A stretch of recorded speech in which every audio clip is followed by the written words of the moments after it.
ಈಗ ರಾಜ್ಯ ದೇಶ ವಿದೇಶಕ್ಕೆ ಸಂಬಂಧಪಟ್ಟ ಹಾಗಿನ ಕೆಲ ಪ್ರಮುಖ ಸುದ್ದಿಯನ್ನು ಬನ್ನಿ ಕ್ವಿಕ್ ಆಗಿ ನೋಡ್ಕೊಂಬೋಣ.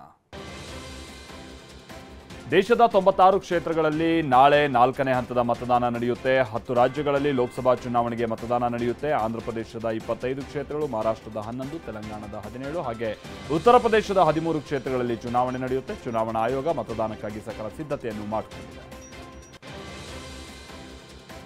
ಲೋಕಸಭಾ ಚುನಾವಣಾ ಪ್ರಚಾರಕ್ಕೆ ಬ್ರೇಕ್ ಬೀಳುತ್ತಾ ಇದ್ದ ಹಾಗೆ ತೆಲಂಗಾಣ ಸಿಎಂ ರೇವಂತ್ ರೆಡ್ಡಿ ರಿಲ್ಯಾಕ್ಸ್ ಮೂಡ್ಗೆ ಜಾರಿದ್ದಾರೆ. ಹೈದರಾಬಾದ್ ಸೆಂಟ್ರಲ್ ವಿಶ್ವವಿದ್ಯಾಲಯದಲ್ಲಿ ಫುಟ್ಬಾಲ್ ಆಟ ಆಡಿದ್ರು. ನಾಳೆ ಒಂದೇ ಹಂತದಲ್ಲಿ ತೆಲಂಗಾಣದ ಚುನಾವಣೆ ಮುಗಿಯುತ್ತೆ. ಹೀಗಾಗಿ ವಿದ್ಯಾರ್ಥಿಗಳೊಂದಿಗೆ ರೇವಂತ್ ರೆಡ್ಡಿ ಕಾಲ ಕಳೆದಿದ್ದಾರೆ. ಬಾಲ್ಗಾಗಿ ಮೈದಾನದಲ್ಲಿ ಓಡಾಡಿದರು. ಪಶ್ಚಿಮ ಬಂಗಾಳದ ಮೋದಿ ರ್ಯಾಲಿಯಲ್ಲಿಂದು ವಿಶೇಷ ಘಟನೆಯೊಂದು ನಡೆಯಿತು. ಅಮ್ಮಂದಿರ ದಿನದ ಪ್ರಯುಕ್ತ ಕಲಾವಿದರು ಮೋದಿಗೆ ಭಾವಚಿತ್ರವನ್ನು ಉಡುಗೊರೆಯಾಗಿ ನೀಡಿದ್ದಾರೆ. ರ್ಯಾಲಿಯಲ್ಲಿ ಮಾತನಾಡ್ತಾ ಇದ್ದ ವೇಳೆ ಕಲಾವಿದರು ಮೋದಿ ಮತ್ತು ಅವರ ತಾಯಿ ಹೀರಾಬೇನ್ ಅವರ ಭಾವಚಿತ್ರವನ್ನು ಪ್ರದರ್ಶಿಸಿದ್ರು. ಎಸ್ಪಿಜಿ ಸಿಬ್ಬಂದಿಗೆ ಭಾವಚಿತ್ರ ತೆಗೆದುಕೊಂಡು ಬರುವಂತೆ ಮೋದಿ ಈ ಸಂದರ್ಭದಲ್ಲಿ ಹೇಳಿ ಕಳಿಸಿದ್ದಾರೆ. ಏರ್ ಇಂಡಿಯಾ ಎಕ್ಸ್ಪ್ರೆಸ್ ಸಮಸ್ಯೆ ಬಗೆಹರಿಯುವತ್ತ ಸಾಗ್ತಾ ಇದೆ. ಏರ್ ಇಂಡಿಯಾದ ಸಿಬ್ಬಂದಿ ಏಕಾಏಕಿ ಸಾಮೂಹಿಕ ರಜೆ ಹಾಕಿದ್ದರು. ಹೀಗಾಗಿ ಏರ್ ಇಂಡಿಯಾ ವಿಮಾನ ಹಾರಾಟದಲ್ಲಿ ಏರುಪೇರಾಗಿತ್ತು.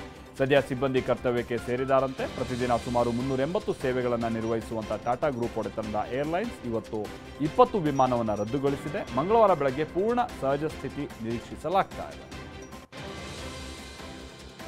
ಅಂಬಾನಿ ಅದಾನಿ ಬಗ್ಗೆ ರಾಹುಲ್ ಮಾತನಾಡೋದನ್ನೇ ನಿಲ್ಲಿಸಿದ್ದಾರೆ ಎಂಬ ಮೋದಿ ಹೇಳಿಕೆಗೆ ರಾಜಸ್ಥಾನದ ಮಾಜಿ ಸಿಎಂ ಅಶೋಕ್ ಗೆಹ್ಲೋಟ್ ಪ್ರತಿಕ್ರಿಯಿಸಿದ್ದಾರೆ. ಈ ಬಗ್ಗೆ ಮಾತನಾಡಿರುವ ಗೆಹ್ಲೋಟ್, ರಾಹುಲ್ ಗಾಂಧಿ ಅವರು ನಿರಂತರವಾಗಿ ಅಂಬಾನಿ ಅದಾನಿ ಬಗ್ಗೆ ಮಾತನಾಡ್ತಾ ಇದ್ದಾರೆ.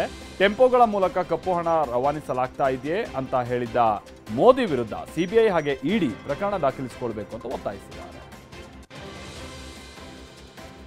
ಜಾರ್ಖಂಡ್ನ ಸಚಿವ ಆಲಂಗೀರ್ ಆಲಂಗೆ ಜಾರಿ ನಿರ್ದೇಶನಾಲಯ ಸಮನ್ಸ್ ನೀಡಿದೆ. ಮೇ 14ರ ಒಳಗಾಗಿ ರಾಂಚಿಯಲ್ಲಿರುವಂತಹ ವಿಭಾಗೀಯ ಕಚೇರಿಯಲ್ಲಿ ವಿಚಾರಣೆಗೆ ಹಾಜರಾಗುವಂತೆ ನೋಟಿಸ್ ಅನ್ನು ಜಾರಿಗೊಳಿಸಿದೆ.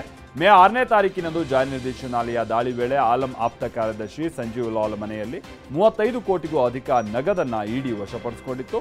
ಇದೇ ಪ್ರಕರಣದಲ್ಲಿ ವಿಚಾರಣೆಗೆ ಹಾಜರಾಗುವಂತೆ ಇಡಿ ಸಮನ್ಸ್ ಅನ್ನು ಜಾರಿಗೊಳಿಸಿದೆ.